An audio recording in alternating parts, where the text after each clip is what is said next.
Is it Oscar season yet? Because Sing Sing is definitely gonna be up there. Let's talk about the new movie Sing Sing.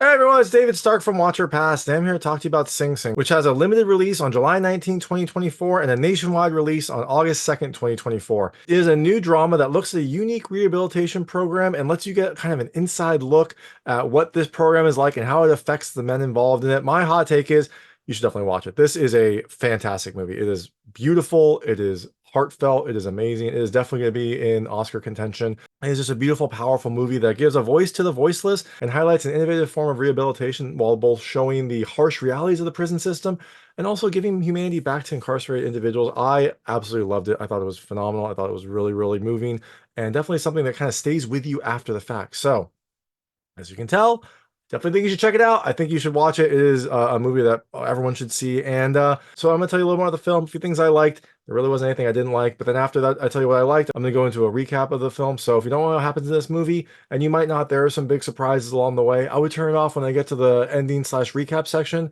Before that, though, I'll keep it vague. I'll keep it spoiler free. I'll let you know when I get to those spoilers.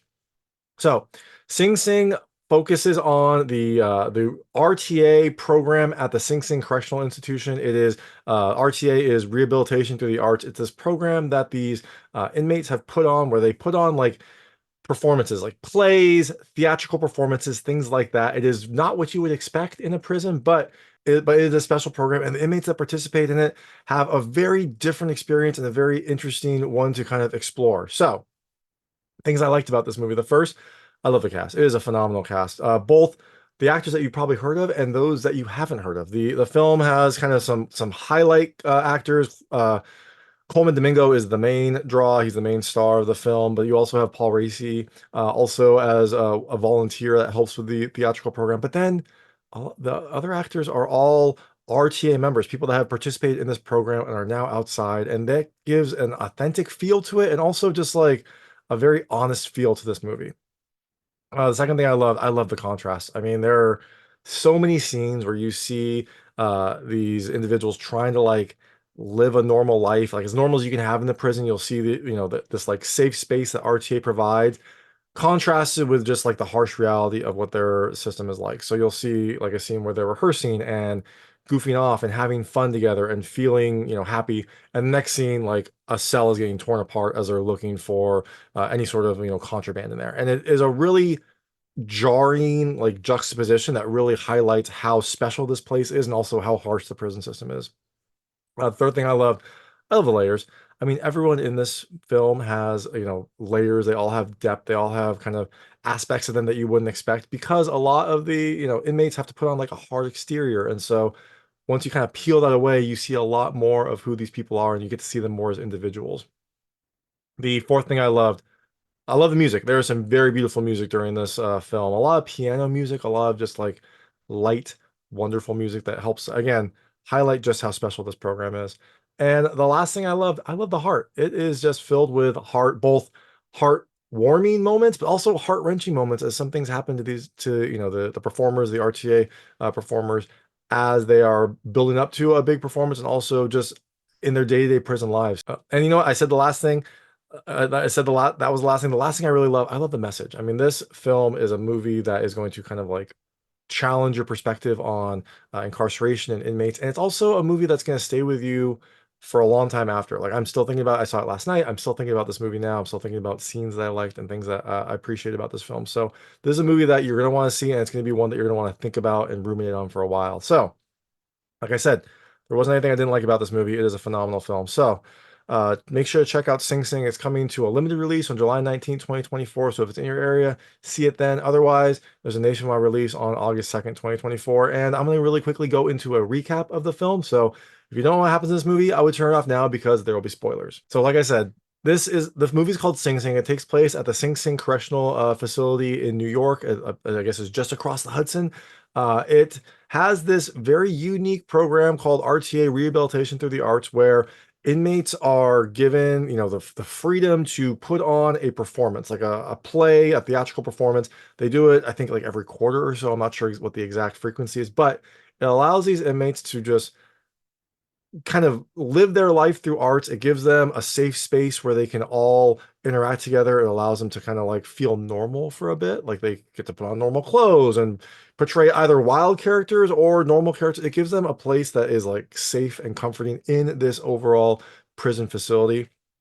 And this movie highlights, the story of kind of one of the founders of that program. This person named John Divine G. Whitfield, or everyone in the prison just calls him G. It is a true story. It definitely, I think, it has some dramatic aspects added to it, but a lot of the bones in the story are true, and so that is what also makes this movie so special. But in the film, it starts with a performance of Shakespeare. So you've got G's character played by Colman Domingo doing, a Shakespearean monologue, and it is powerful. It is moving.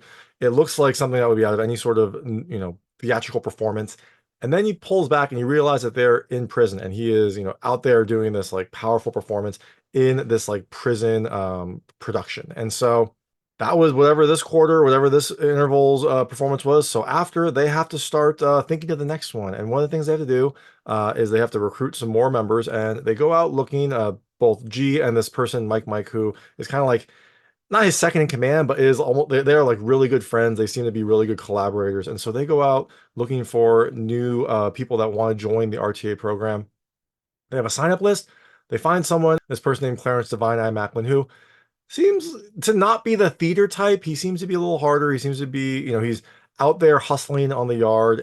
But they talk to him and he like quotes some sort of Shakespearean verse that he'd read a while ago. And so they think, okay, maybe there's something here. And so they decide to invite him to join the program. Now, he is not like the other actors, but they've all been doing this for a while. They've let their guard down. They kind of realize that RTA is a safe space. He's still guarded. He still has a hard exterior. He still like doesn't want to, let himself go for some of the activities and things like that. But they now have to plan their next performance. And so one of them suggests we should do this play that G's been working on, and it is a like drama satire. It was kind of about how the system would bring you down. And Divine Eye was like, hey, like drama is all that we know in this population. We should do a comedy, like let people laugh.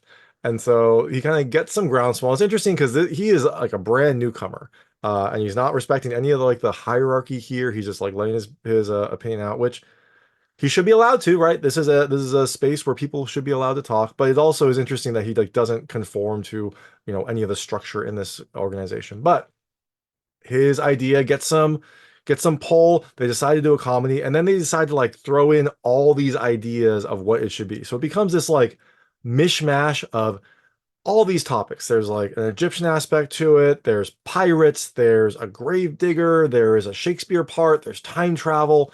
It becomes this like insane amalgamation of ideas that, the director of the program, the person who's like helping direct the program, this volunteer named Brent, is like, yeah, let's do it. Let's try it. So they decided to try this. So because this play has so many parts, everyone in the RTA program gets a role. And one of the roles is this like Hamlet monologue. And so G, as like, one of the more seasoned actors and definitely someone who has the dramatic chops to do it, he auditions, but so does Clarence. Clarence auditions as well. And so I'm pretty sure that Clarence played himself. Clarence Divine Eye Maclin played himself. I'm not certain, but I think he did. So I'm going to call him Clarence.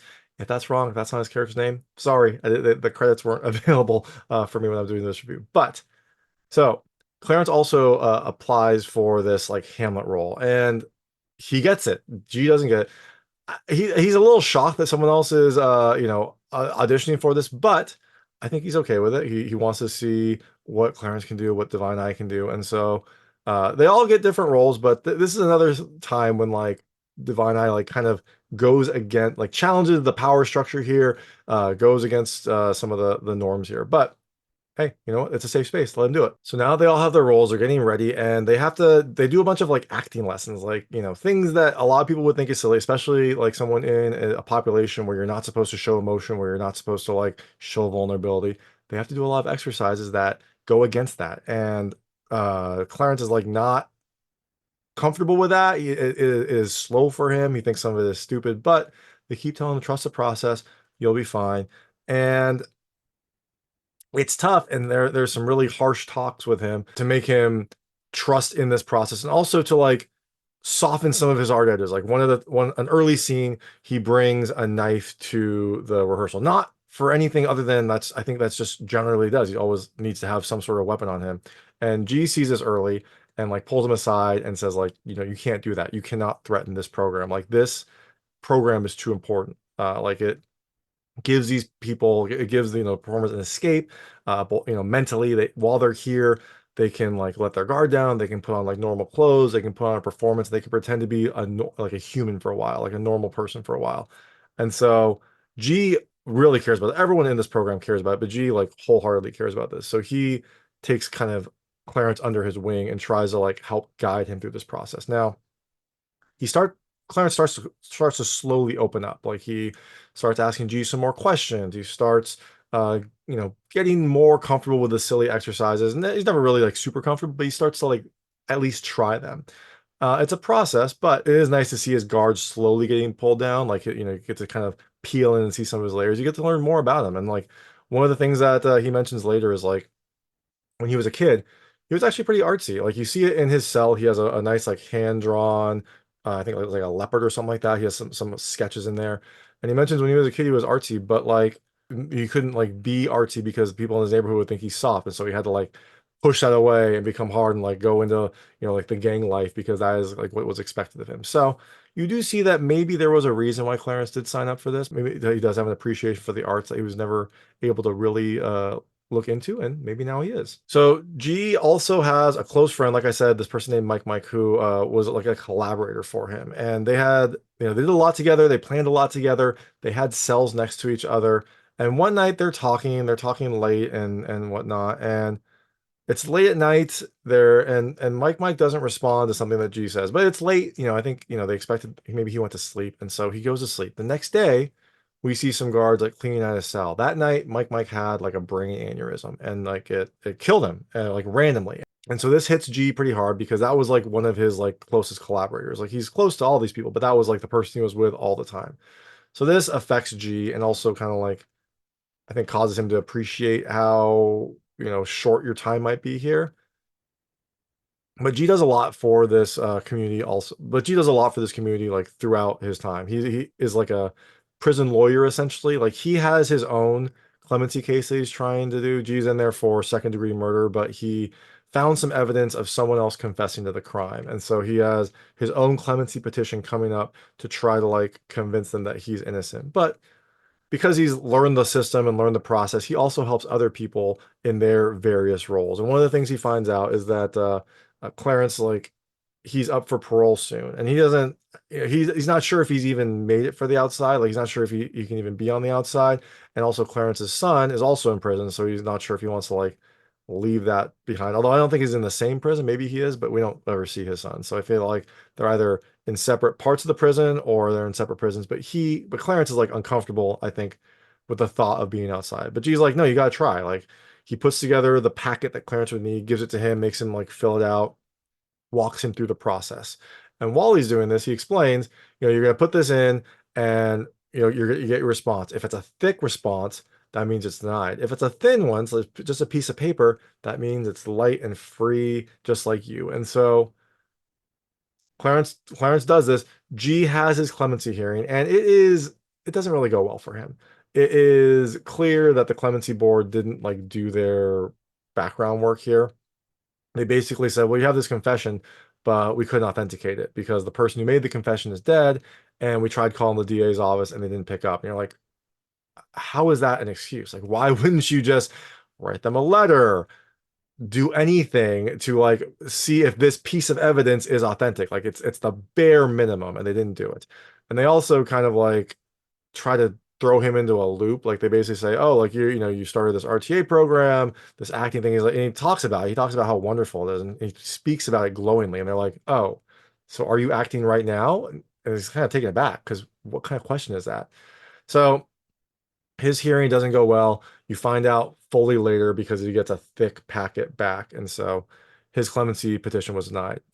G, however, he comes with a very thin letter. So G is getting, but Clarence, however, shows G this very thin letter. So Clarence again, he's not doing it to brag. He's definitely it's definitely not like that. I think he's appreciative of what G did and like is excited and wants to show it to him. I think G is happy for him, but I think he also this hits him hard because he thought he had the right path. He was doing everything right. He was putting up these programs. He was keeping himself out of trouble. He found this evidence and it didn't go well for him. So later at this dress rehearsal, they're all doing their roles. They're all like, prepping for the final show. And G kind of like has a meltdown. He talks about how worthless this is, how nothing is going to change, how, he basically has like a mental meltdown and quits the program.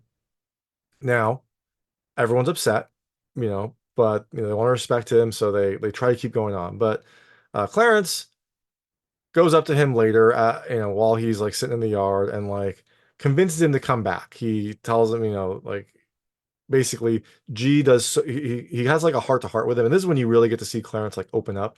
He has a heart to heart with him and says like, look, you do so much for everyone here.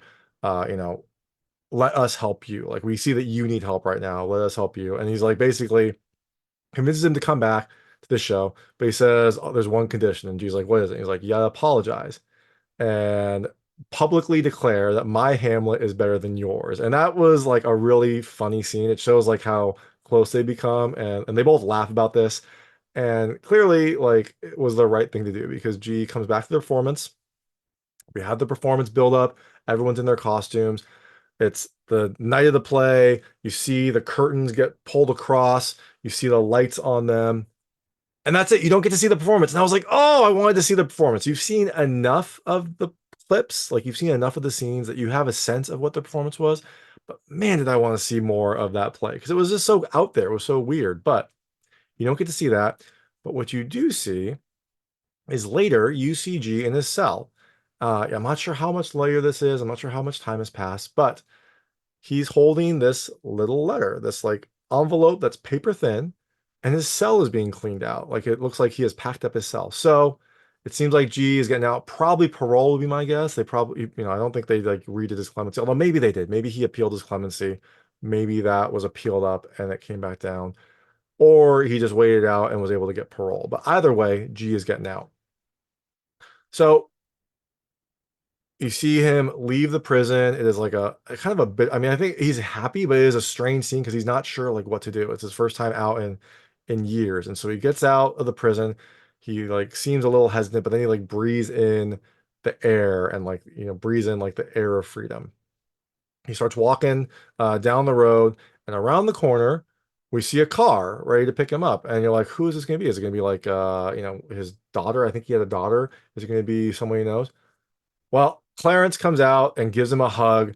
Clarence came to pick him up, and this was an awesome scene. Like this was beautiful because Clarence was so rough around the edges, right? He didn't like trust the process. He didn't want to do this, even though he did. He didn't like want to like be vulnerable and let himself go. But G took him under his wing. He helped him to like open up as an actor. He helped him to like find this safe space, and he helped him to get parole. And so now Clarence is returning the favor and like basically, paying it forward to G. Now he's here to help him. Now that he's been on the outside, he's here to help him. And it is a really beautiful scene.